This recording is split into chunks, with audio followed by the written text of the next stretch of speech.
প্রিয় বন্ধুগণ আমার, তাহলে নামাজের মধ্য দিয়ে আল্লাহ তাআলা অশ্লীল বিচারকে দূর করে দেন। এই জন্য সূরা আল-কাবুতের ৪৫ নম্বর আয়াতে বলেন, লুমা উহিয়া ইলাইকা মিনাল কিতাবি ওয়া আকিমিস সালাত ইন্নাস সালাতা তানহা আনিল ফাহশাই ওয়াল মুনকার। হে মুহাম্মদ সাল্লাল্লাহু আলাইহি ওয়াসাল্লাম, আপনার উপরে যে কিতাবটি নাযিল করা হয়েছে তা আপনি পাঠ করুন এবং নামাজ কায়েম করুন, কেননা নামাজ অশ্লীল এবং অশুভ কাজ থেকে বিরত রাখে। চিল্লা বলেন না সুবহানাল্লাহ। অতএব সালাত মানুষকে অশ্লীল ব্যভিচার কাজ থেকে বিরত রাখে। অনেক যুবকেরা আছে যাদের কেবল তারা ক্লাস 6 7 8 9 পড়ে। এই সমস্ত যুবকদেরকে বাংলাদেশে একটি সংগঠন রয়েছে, এই সংগঠনের ছেলেমেয়েরা তাদেরকে কোরআন হাদিস দিয়ে বুঝায়।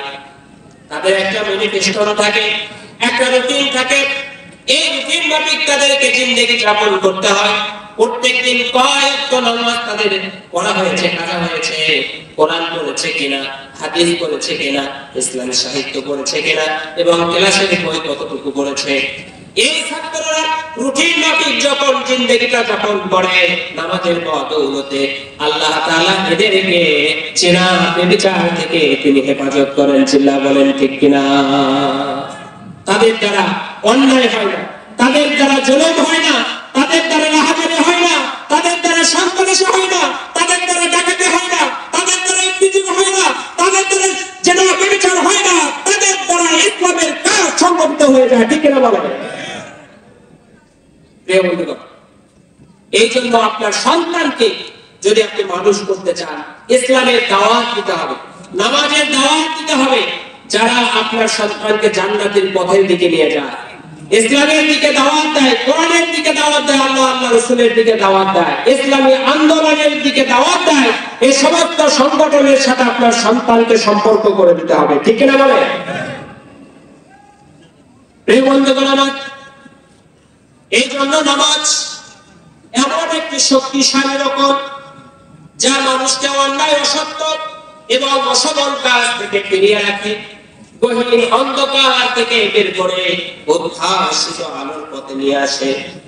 যদি নামাজ কোন নামাজি ব্যক্তিকে অন্যায়, অশ্লীল, ব্যভিচার কাজ থেকে যদি ফিরিয়ে না রাখতে পারে, তাহলে বুঝতে হবে তার নামাজ হচ্ছে লোক দেখানো নামাজ। এই নামাজ আল্লাহর দরবারে কবুল হচ্ছে না। আল্লাহ তাআলা বলেন, ফাওয়াইলুল লিল মুসাল্লিন আল্লাযীনা হুম আন সালাতিহিম সাহুন আল্লাযীনা হুম ইউরাউনা ওয়া ইয়ামনাউনাল মাউন। চরম দুর্ভোগ সেই সমস্ত নামাজীদের জন্য, সেই সমস্ত মুসল্লিদের জন্য যারা নামাজের ভিতরে শৈথল্যপূর্ণ আচরণ করে, অলসতা করে এবং লোক দেখানোর জন্য নামাজ আদায় করে, এমনকি প্রতিবেশীর প্রয়োজনে তারা কাজে লাগে না। তাহলে নামাজ আমাদেরকে সঠিকভাবে পড়তে হবে। লোক দেখানো নামাজ পড়া যাবে না। আল্লাহকে রাজি খুশি করার উদ্দেশ্যে নামাজ আদায় করতে হবে। তাহলে এই নামাজ আপনাকে সমস্ত অশ্লীল ব্যভিচারের কাজ থেকে তিনি হেফাজত করবেন। আল্লাহ রাব্বুল আলামিন তাদের ব্যাপারে আরো পরিষ্কার করে বলেছেন, ওয়াইদা নাদাইতুম ইলাস সালাতি ইত্তাখাযুহা হুজুওয়া ওয়া লাইবা যালিকা বিআন্নাহুম কওমুন লা ইয়াকিলুন। তোমরা যখন তাদেরকে নামাজের জন্য আহ্বান করো, নামাজের জন্য যখন ডাকো, আযান দাও, তখন এই সমস্ত ব্যক্তিরা এই নামাজকে খেল তামাশার বস্তু হিসেবে আখ্যায়িত করে। তারা এই জন্য করে যে তারা এমন সম্প্রদায়, তাদের বোধ শক্তি বলতে কিছুই নেই। অনেকে আপনি দাওয়াত দিলেন, ভাই আসলে নামাজ পড়তে যান, তুমি বরং নামাজি হয়ে গেছে, বলে কিনা? আপনাদের রংপুরে নাই, আমাদের বগুড়ায় আছে। আপনারা ভালো মানুষ, আপনাদের নাও থাকতে পারে।